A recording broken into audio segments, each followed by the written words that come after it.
નમસ્તે વિદ્યાર્થી મિત્રો, ધોરણ 10 માં તમારે ગણિતના પેપરમાં પાસ થવું છે, સારા માર્ક્સ લાવવા છે કે પછી ટોપર બનવું છે। 13મું ચેપ્ટર આંકડાશાસ્ત્ર તમારા માટે ખૂબ જ જરૂરી છે, કારણ કે તમને ખબર હશે તમારા બોર્ડના પેપરમાં બેઝિક ગણિતના પેપરમાં આંકડાશાસ્ત્રમાંથી 16 માર્ક્સનું પૂછાશે। વિભાગ એ માં વિદ્યાર્થી મિત્રો 3 માર્ક્સના હેતુલક્ષી આવશે, વિભાગ બી માં 2 માર્ક્સનો એક દાખલો આવશે, વિભાગ સી માં પણ 3 માર્ક્સનો એક દાખલો આવશે અને વિભાગ ડી માં 4 માર્ક્સના વિદ્યાર્થી મિત્રો 2 દાખલા પૂછાશે। તો ટોટલ 16 માર્ક્સનું ચેપ્ટર છે। આપણે અલગથી પ્લેલિસ્ટ બનાવીશું 13મા ચેપ્ટર આંકડાશાસ્ત્રની, એમાં બધા જ પ્રકારના દાખલા કરાવી દઈશું જે તમારી ટેક્સ્ટ બુકમાં નથી આપ્યા પણ તમારા બોર્ડમાં પૂછાવાના સૌથી વધારે ચાન્સીસ છે, એ બધા દાખલા પણ આપણે વિદ્યાર્થી મિત્રો કરાવી દઈશું। તો તમારે શું કરવાનું છે, આ તમારી જ ચેનલ છે તો ફટાફટ વિદ્યાર્થી મિત્રો વિડીયોને લાઈક કરી દો અને ચેનલને સબસ્ક્રાઇબ કરીને વિદ્યાર્થી મિત્રો નોટિફિકેશન ઓન કરી દો। 13.1 13.2 13.3 બધું જ આપણે જોવાના છીએ। તો આપણે સ્ટાર્ટ કરીએ। તો વિદ્યાર્થી મિત્રો આપણે સ્વાધ્યાય 13.1 ના પ્રથમ 3 દાખલા જોઈ લીધા હતા। આજે આપણે જોવાના છીએ વિદ્યાર્થી મિત્રો ચોથા નંબરનો દાખલો, સ્વાધ્યાય 13.1 નો મધ્યક શોધવાનો। અને મેં તમને કીધું હતું તમારા બોર્ડના પેપરમાં એક દાખલો 100% પૂછાશે, જેમાં તમને કીધું હશે મધ્યક શોધો। કોઈ પણ રીતનો દાખલો પૂછાય, મેં તમને કીધેલું જ છે વિદ્યાર્થી મિત્રો, મધ્યક શોધવાનું કે ત્યારે તમારે શું કરવાનું, વર્ગ લખી દેવાનો, આવૃત્તિ લખી દેવાની જોઈને જે તમને પરીક્ષામાં આપેલી હશે। અને વિદ્યાર્થી મિત્રો ત્રીજા નંબરનું ખાનું શેનું બનાવવાનું, મધ્ય કિંમતનું બનાવવાનું। કોઈ પણ દાખલો કે વિદ્યાર્થી મિત્રો મધ્યક શોધવાનો કોઈ પણ રીતથી કે ખૂટતી આવૃત્તિ વાળો હોય તો પણ વિદ્યાર્થી મિત્રો આ 3 વસ્તુ તમારે સૌથી પહેલા લખી દેવાની, બરાબર। આપણે વિદ્યાર્થી મિત્રો કયા નંબરનો દાખલો જોઈએ છીએ, ચોથા નંબરનો દાખલો જોઈએ। ચોથા નંબરનો દાખલો છે વિદ્યાર્થી મિત્રો, તમને સ્ક્રીન ઉપર દેખાતો હશે એનો ફોટોગ્રાફ। તો અહીંયા વિદ્યાર્થી મિત્રો વર્ગ આપણને શું આપેલું છે, 65 થી લઈને વિદ્યાર્થી મિત્રો 68 આપેલું છે। એના પછી 68 થી લઈને 71। તમારે શું કરવાનું છે, જોઈને જ લખવાનું છે। તમે સ્પીડ થોડીક ફાસ્ટ કરી દો, 1.5x ની સ્પીડમાં જોઈ લો વિદ્યાર્થી મિત્રો તો પણ ચાલશે, તમે સ્કીપ ના કરતા વિદ્યાર્થી મિત્રો।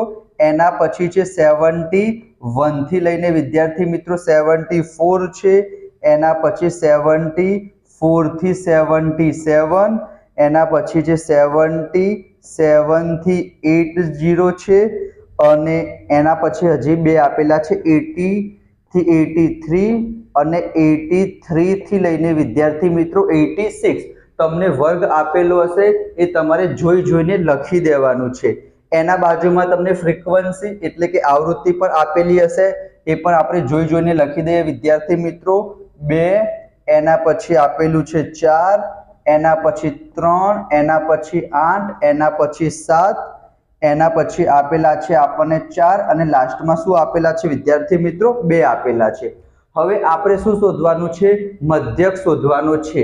તો વિદ્યાર્થી મિત્રો આપણે મધ્યક કઈ રીતની મદદથી શોધીશું, તમે કોઈ પણ રીતનો ઉપયોગ કરી શકો છો। પરીક્ષામાં કે ધારેલા મધ્યકની રીતથી શોધો તો ધારેલા મધ્યકની રીતથી શોધવાનું, અધરવાઇઝ આપણે કઈ રીતથી શોધીશું, પદ વિચલનની રીત, યુઆઈ વાળી રીત, એ બહુ ઈઝી પડશે। તો એના માટે તમારે શું કરવાનું છે, વર્ગ આવૃત્તિ એ તો તમારે જોઈને લખી જ દેવાનું છે। મધ્ય કિંમત પર આપણે વિદ્યાર્થી મિત્રો બધા જ દાખલામાં શોધી દઈશું। અહીંયા શું લખીશું વિદ્યાર્થી મિત્રો, યુઆઈ લખીશું અને અહીંયા વિદ્યાર્થી મિત્રો આપણે શું લખીશું, એફઆઈ યુઆઈ લખીશું જો આપણે પદ વિચલનની રીતથી શોધીશું તો। અહીંયા વિદ્યાર્થી મિત્રો યુઆઈ નું સૂત્ર તમને ખબર હશે, શું થશે, xi - a / h। h એટલે વર્ગ લંબાઈ અને a એટલે શું થશે વિદ્યાર્થી મિત્રો, ધારેલો મધ્યક થશે। 1 માર્ક્સમાં હેતુલક્ષીમાં વિદ્યાર્થી મિત્રો પૂછાઈ શકે છે। અહીંયા હું તમને સૂત્ર પણ લખી દઉં વિદ્યાર્થી મિત્રો, મધ્યકને આપણે શેના વડે દર્શાવીશું, x બાર વડે દર્શાવીશું। એનું સૂત્ર શું થશે, a પ્લસ ઉપર આવશે વિદ્યાર્થી મિત્રો સિગ્મા fi ui, નીચે આવશે વિદ્યાર્થી મિત્રો સિગ્મા fi અને મલ્ટીપ્લાય બાય આપણે શું કરીશું, h કરીશું। તો આ થઈ ગયું વિદ્યાર્થી મિત્રો સૂત્ર। અહીંયા તમે જો એ એટલે શું થશે? ધારેલો મધ્યક. એ આપણે xi માંથી ધારીશું. ઉપર શેનો સરવાળો કરવાનો છે? સિગ્મા FI UI, એટલે કે જે FI UI આવશે એ બધાનો આપણે સરવાળો કરીશું. નીચે શું લખવાનું છે? Sigma FI. FI એટલે શું થાય વિદ્યાર્થી મિત્રો? આવૃત્તિ થાય. તો FI તમને આવૃત્તિ આપેલી છે, એનો સરવાળો આપણે કરીએ વિદ્યાર્થી મિત્રો તો કેટલો થશે? 2 ને 4 6, 6 ને 3 9, 9 ને 8 કેટલા થશે? 17, 17 ને 7 કેટલા થશે? 17 ને 7 થશે 24, 24 ને 4 28 ને 28 ને 2 કેટલા થશે વિદ્યાર્થી મિત્રો? 30 થશે. તો સિગ્મા FI આપણી પાસે કેટલા આયા? 30 આયા. હવે વિદ્યાર્થી મિત્રો અહીંયા શું લખેલું છે? મધ્ય કિંમત. તો મધ્ય કિંમત કઈ રીતના શોધવાની? તમને ખબર જ છે. હું તમને એમ કહું કે 10 અને 20 ની મધ્ય કિંમત શું થાય? તમે કહેશો સર 15 થશે. શું કરવાનું? જે એકદમ મધ્યમાં આવે એને વિદ્યાર્થી મિત્રો આપણે શું કહીએ?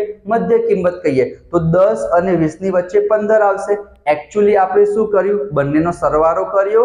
10 + 20 કેટલા થશે? 30, અને 30 ના અડધા કેટલા થશે? 15. તો અહીંયા પણ વિદ્યાર્થી મિત્રો એવું જ કરવાનું. જો તમને ના આવડતું હોય તો આને શું કહેવાય? અધસીમા બિંદુ કહેવાય. જે આગળ ના હોય ને, જે આગળ લખેલું હોય એને અધસીમા બિંદુ કહેવાય, અને જે પાછળ લખેલું હશે એને આપણે ઉધ્વસીમા બિંદુ કહીશું. તો અધસીમા બિંદુ અને ઉધ્વસીમા બિંદુ બંનેનો સરવાળો કરવાનો અને એના અડધા કરી દેવાના. જેમ કે અહીંયા લખેલું છે 65 અને 68, તો 65 અને 68 નો આપણે સરવાળો કરીશું તો જવાબ કેટલો આવશે? જવાબ આવશે જો 8 ને 5 કેટલા થશે? 13 થશે. 13 નો તગડો વધી પરી 1, 6 ને 6 12 ને 1 13. તો જવાબ કેટલો આવશે વિદ્યાર્થી મિત્રો? 133 આવશે. અધસીમા બિંદુ 65, ઉધ્વસીમા બિંદુ 68, બંનેનો સરવાળો કર્યો, જવાબ કેટલો આવ્યો? 133. આપણે મધ્ય કિંમત શોધવી છે તો ભાગ્યા કેટલા કરવાના? 2 કરવાના. હવે 133 ભાગ્યા 2 કરીએ તો જવાબ કેટલો આવશે? તમને ના આવડતું હોય તો અહીંયા આ રીતના કરી દેવાનું. 133 ભાગ્યા 2. 2 ના ઘડિયામાં 13 ક્યારે આવશે? 13 તો નહીં આવે. તો 2 6 કેટલા થશે? 12 થશે. 13 માંથી 12 જશે, 1 આવશે. 3 નીચે ઉતારીશું. ફરીથી 2 6 કેટલા થશે? 12 થશે. 13 માંથી 12 જશે, 1 આવશે. હવે 2 ના ઘડિયામાં 1 ના આવે તો આપણે શું કરવું પડે? અહીંયા પોઈન્ટ મૂકવો પડે, નીચે 0 લખવા પડે. તો 2 પંચા કેટલા થશે? 10 થશે. 10 માંથી 10 જશે તો 0. તો આપણી મધ્ય કિંમત કેટલી આવી વિદ્યાર્થી મિત્રો? 66.5, એટલે કે 66.5 આયા. તો અહીંયા વિદ્યાર્થી મિત્રો આપણે કેટલા લખી દેવાના? 66.5 લખી દેવાના. હવે તમારે શું કરવાનું છે વિદ્યાર્થી મિત્રો? દર વખતે તમારે પ્લસ કરીને અડધા કરવાની જરૂર નથી. અહીંયા તમારે જોવાનું કે બધામાં ડિફરન્સ એટલે કે જે ગેપ છે, જે તફાવત છે એ સરખો છે. જેમ કે 68 માંથી 65 જાય તો કેટલા આવશે? 3 આવશે. 71 માંથી 68 જશે, કેટલા આવશે? 3 આવશે. 77 માંથી 74 જશે, કેટલા આવશે? 3 આવશે. જો બધા જ વર્ગનો તફાવત સરખો હોય, કેટલો છે વિદ્યાર્થી મિત્રો? સરખો છે ને, બધામાં 3 3 નો ડિફરન્સ છે. તો અહીંયા આપણે શું કરવાનું? 3 3 ઉમેરતા જવાના. પણ જો ડિફરન્સ અલગ હોય વિદ્યાર્થી મિત્રો તો આવું તમારે નહીં કરવાનું. અહીંયા ડિફરન્સ આપણો સરખો છે તો આપણે 3 3 ઉમેરતા જઈશું. બરાબર. જો 5 નો ડિફરન્સ હોય તો 5 5 ઉમેરવાના. 20 નો ડિફરન્સ હોય તો 20 20 ઉમેરવાના. અહીંયા 3 3 નો ડિફરન્સ છે. આ 0.5 ને આપણે એમને એમ રવા દો. 66 માં 3 ઉમેરશો કેટલા થશે? 69.5. હવે 69 માં 3 ઉમેરો કેટલા થશે? 72.5. 72 માં 3 ઉમેરશો કેટલા થશે? 75.5. 75 માં 3 ઉમેરો કેટલા થશે? 78.5. 78 માં 3 ઉમેરો 80, 79, 80, 81.5. અને 81 માં 3 ઉમેરશો તો કેટલા થશે? 84.5. છેલ્લું આપણે ચેક કરી લેવાનું કે 83 અને 86 ની વચ્ચે શું આવશે વિદ્યાર્થી મિત્રો? 84.5. એટલે મતલબ કે આપણું જે છે એકદમ કમ્પ્લીટ છે વિદ્યાર્થી મિત્રો. હવે તમારે શું કરવાનું છે વિદ્યાર્થી મિત્રો? UI લખવાના છે. મેં તમને કીધું હતું કે તમારે UI માટે શું કરવાનું છે? યાદ રાખવાનું. જો તમે આગળના વિડીયો જોયા હશે તો તમને યાદ જ હશે વિદ્યાર્થી મિત્રો.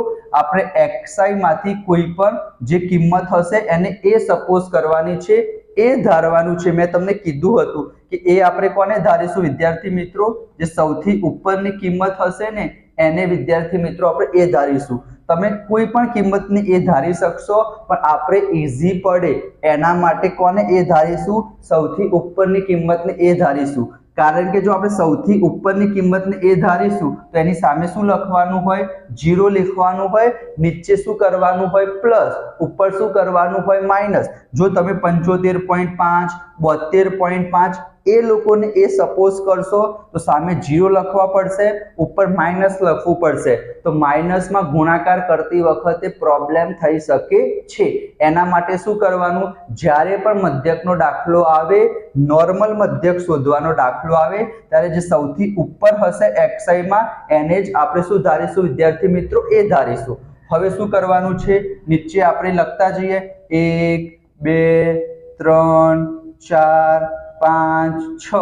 આ કઈ રીતના આવશે વિદ્યાર્થી મિત્રો, આ સૂત્ર છે, સૂત્રની મદદથી તમે કરશો તો પણ વિદ્યાર્થી મિત્રો આટલું જ આવશે, બરાબર. UI માં તમારે 0 1 2 3 4 જ્યાં સુધી હોય ત્યાં સુધી આપણે લખી દઈશું. હવે અહીંયા શું કરવાનું છે વિદ્યાર્થી મિત્રો, કોનો ગુણાકાર કરવાનો છે, fi નો અને UI નો ગુણાકાર કરવાનો છે. આ છે વિદ્યાર્થી મિત્રો fi અને આ છે વિદ્યાર્થી મિત્રો UI. તો બીજા નંબરનું અને ચોથા નંબરનું એ બંનેનો ગુણાકાર કરીને આપણે અહીંયા લખી દઈશું. તો જો 2 × 0 તો આપણે 0 ઓલરેડી લખેલા છે. 4 એકા કેટલા થશે, 4 થશે. એના પછી 3 દુ કેટલા થશે, 6 થશે. એના પછી 8 તરી કેટલા થશે, 24 થશે.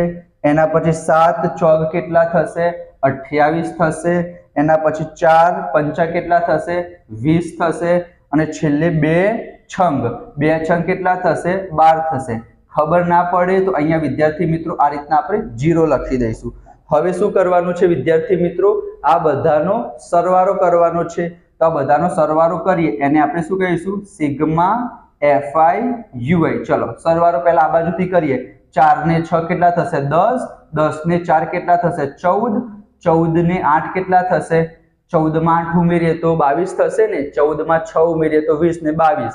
અને 22 ને 2 કેટલા થશે, 24. 24 ના 4 વધી કેટલી આવશે, 2 આવશે.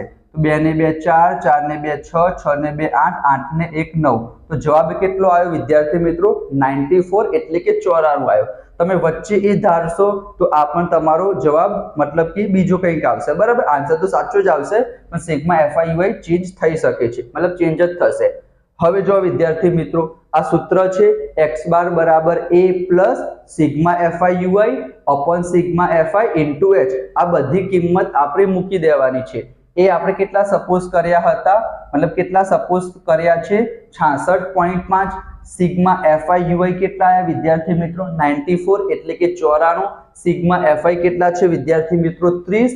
અને h એટલે શું થશે વિદ્યાર્થી મિત્રો, વર્ગ લંબાઈ. વર્ગ લંબાઈ એટલે શું થશે, ઉધ્વ સીમામાંથી અધર સીમા બાદ કરીશું, જે તફાવત હશે એને આપણે વર્ગ લંબાઈ કેટલી આપેલી છે, 3 આપેલી છે. તો બધી જ કિંમત આપણને ખબર પડી ગઈ. તમારે સ્ક્રીનશોટ લેવો હોય વિદ્યાર્થી મિત્રો તો તમે સ્ક્રીનશોટ લઈ લેજો, બરાબર. ચલો 66.5 એના પછી 94 છે, એના પછી 30 છે અને h બરાબર કેટલા આપેલા છે વિદ્યાર્થી મિત્રો, 3 આપેલા છે. ચલો બધી કિંમત આપણને ખબર પડી ગઈ.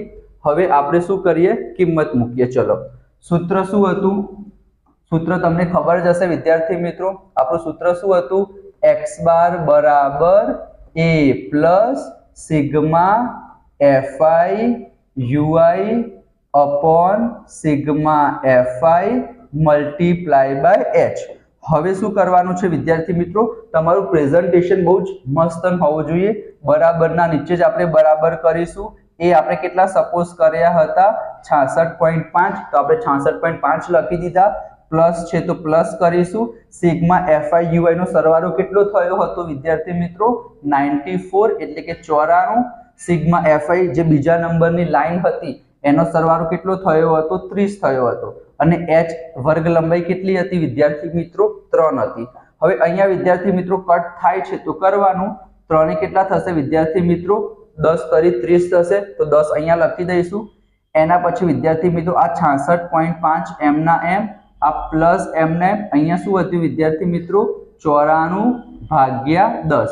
તો અહીંયા વિદ્યાર્થી મિત્રો આ 66.5 આપણે એમ ના એમ લખીશું.